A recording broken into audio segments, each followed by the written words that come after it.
Welcome back to Travel Disc Golf. We're in Grass Valley, California.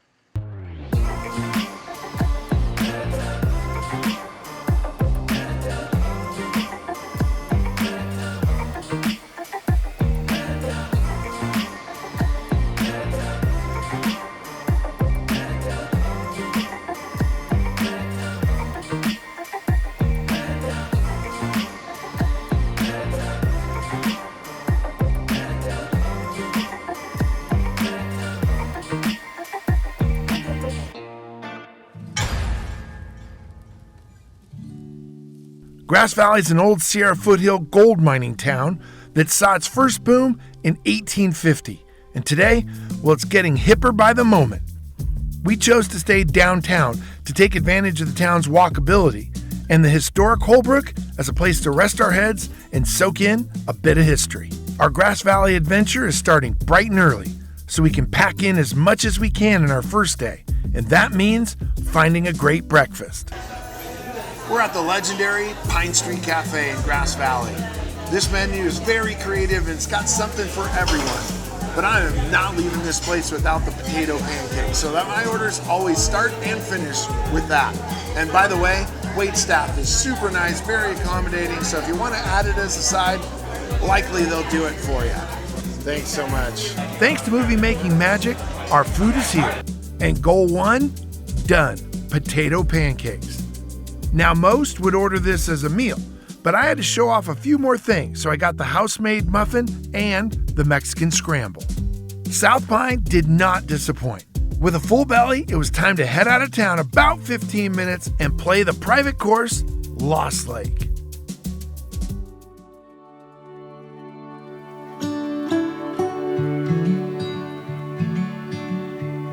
Matias is the designer and manager of the Lost Lake Disc Golf Course just outside of Grass Valley, California. His disc golf journey to this point has not been a straight line. I got started in disc golf in 1979 in Colorado. I had some friends and we went and played a little target course outside of Boulder, Colorado, and we were just playing with big lead. The disc golf seed was in the ground for Matias, but it wasn't until 1987 that he played on an actual course with baskets. He started playing tournaments in the 90s where he was inspired by his favorite course. My favorite course is Rivers Bend, Mila McIver in Oregon. His passion for the game motivated him to turn pro in 2015 in the Masters division, and his dream of having a course in his backyard drove him to break ground on the property where he was living. I started working on the course in 2013. And it went through a lot of transitions of clearing and whatnot, but it didn't really come into effect until 2017. His neighbors, Dan and Dana Rackley, were essential to the course's development as they granted him access to 40 acres after seeing the progress he'd made on his own property. His passion drove him to create so many holes and layouts that the flow of the course was getting muddy, which is when he reached out to a legend and Hall of Famer, Jim Oates, for some help. And I wanted somebody with just a fresh, clean mind to come in here and figure out the layout. Jim came and pieced it together. As work progressed, the design was motivated by the type of golf Matias liked to play. I like the concepts of the mountain disc golf from Tahoe, and I used to play a lot at Stafford Lake. So I like the up and downhill shots and shaping my shots through here to have all the shots for everybody, not just big hyzers down the field. After getting some holes in with Matias, I can attest you need all the shots and a little bit of fitness to take in this beautiful mountain course.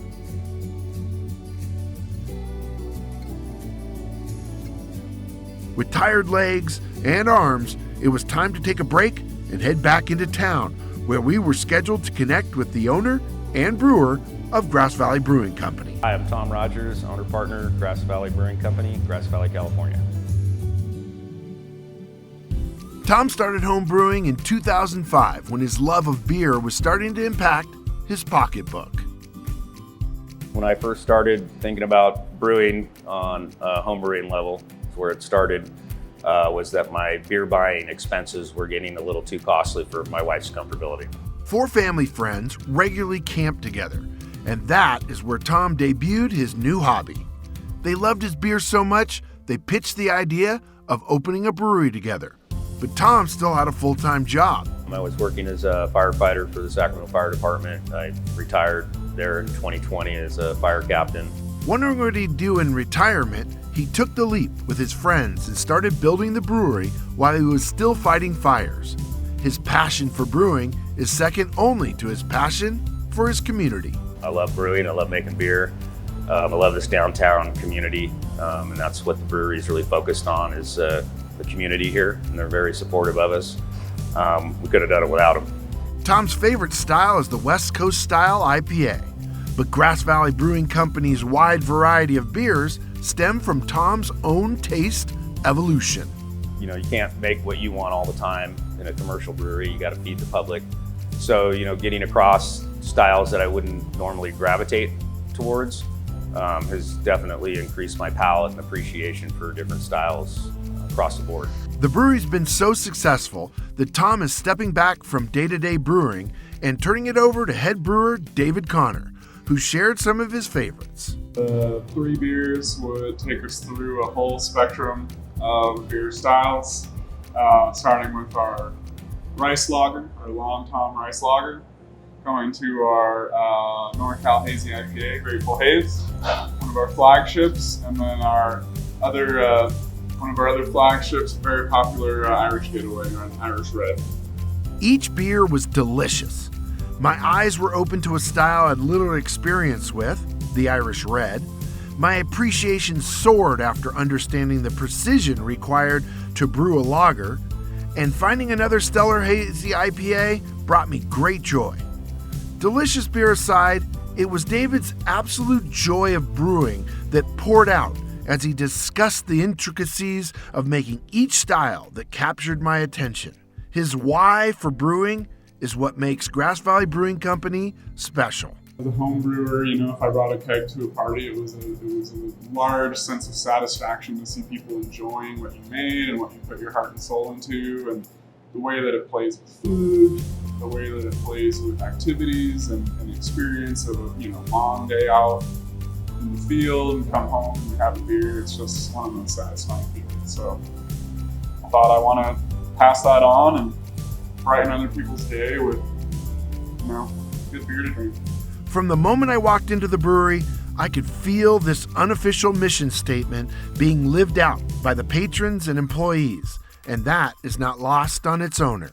One of the best compliments we ever got was, "It feels like Grass Valley's living room to me." And it does to me as well. After a round of golf, an awesome tour, and of course beer tasting, I am hungry. I don't have to go far because Grass Valley Brewing Company has their own kitchen. Truth be told, I'll eat anything. But when someone really cares about the preparation of their food, is creative, I get really excited. And Chef Tom Merritt's is all that. And he has prepared a veritable feast for us. We're kicking it off with an appetizer of beer cheese pretzels made with Long Tom Lager, the owner's own recipe. He's got many, but this lager is right in this cheese now. Few things make me happier than beer and a warm pretzel dipped in beer cheese. A perfect kickoff to my meal. Keeping in the theme of beer cheese, we've got the beer brat soaked in that same lager, and on side, house-cut fries, made fresh every day. The beer-soaked brat is grilled and then laid into a pretzel bun, drizzled in beer cheese, and finished with a house-made bacon jam. Next, it's the cheeseburger sliders with house aioli and caramelized onions, and of course, a side of waffle fries. The beauty of the sliders is their simplicity. A house-made chili aioli, grilled onions, cheese, and crisp pickles. In this case, simple is best. Seasoned waffle fries bring it all together. Last but certainly not least is the Thai chicken sandwich with a side of sweet potato fries. The Thai chicken is a fan favorite, and it's no wonder. The dish starts with chicken thighs versus breasts, dredged in Chef Tom's seasonings, deep fried to crisp, tossed in Thai sauce, and finished with house broccoli slaw and pickled peppers. It was hard to leave our friends at Grass Valley Brewing, but with our hotel and so much more in walking distance, we had to explore. Grass Valley is loaded with good restaurants, bars, and entertainment. Mill Street alone could fill multiple nights, from popcorn and a movie at the historic Del Oro Theater to steaks at the Owl Tavern. Right across from our hotel, the Holbrooke, is a local favorite, Cyrano's, serving delicious Italian food, and don't pass on the clam chowder. Cap your evening with something sweet at perhaps my favorite candy/ice cream shop ever, Lazy Dog, or swing into the awesome bar at the Holbrooke for a nightcap. We did both and do not regret it a bit, despite having another day of disc golf ahead of us. A quick walk across the street in the morning and my coffee was underway by the very welcoming staff at Brubaker's Coffee Shop. My anticipation of playing some more disc golf was skyrocketing. Solid cup of coffee, 3-minute drive, or a long walk, and we're here at Squirrel Creek Disc Golf Course at Connon Park. The course offers 27 holes of wooded creativity. It's going to challenge every shot in the bag and also be a little bit, if not a lot different than yesterday's course, which was so up and down. Also a lot of woods because that's what foothill golf is all about. We're looking forward to it. Let's play.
Grass Valley has everything a disc golfer could want. Multiple great courses, a walkable downtown with lots of entertainment options, and welcoming people. Special thanks to Tom, David, and the Grass Valley Brewing Company crew, Matias out at Lost Lake, and all the generous people that opened their doors for us. We have a lot of great ideas for our next episode, but we want to hear from you. So let us know in the comments, where should we go? Until then, thanks for joining me on Travel Disc Golf.